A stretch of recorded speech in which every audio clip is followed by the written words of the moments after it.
অজ্ঞাতনামা তখন ধরে আমরা অজ্ঞাতনামা যেটা বলছিলাম, এই ছেলে কি আপনাদের সন্তান সাধন?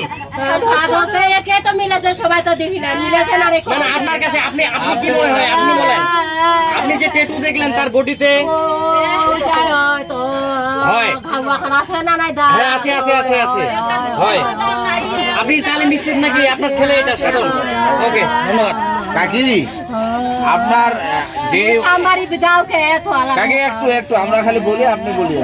এই যে আপনাদের এইখানে পুকুরে যে লাশটা পাওয়া গেছে, এই লাশটা কি প্রাথমিকভাবে আপনার ছেলে সাধনের লাশ, এটা আপনারা মনে করতেছেন? আপনার ছেলে কতদিন ধরে নিখোঁজ? সোমবার বাড়ি আসছে, ঘুরে ফিরে বেড়াইছে, বেড়াবেলা উঠে মাথায় খাও মোবাইল কইছে, মোবাইল করে চালাবে আর খায়, মোবাইল কইছে বলে তুই একটু আসে ডাকে। আপনার ছেলেকে মোবাইলে ডাকে নিয়ে যাওয়ার পরে আর পাওয়া যায়নি। এই বিষয়ে আপনারা কাউকে ইউনিয়ন পরিষদ অথবা থানায় কোনো অভিযোগ করছিলেন? ঠিক আছে।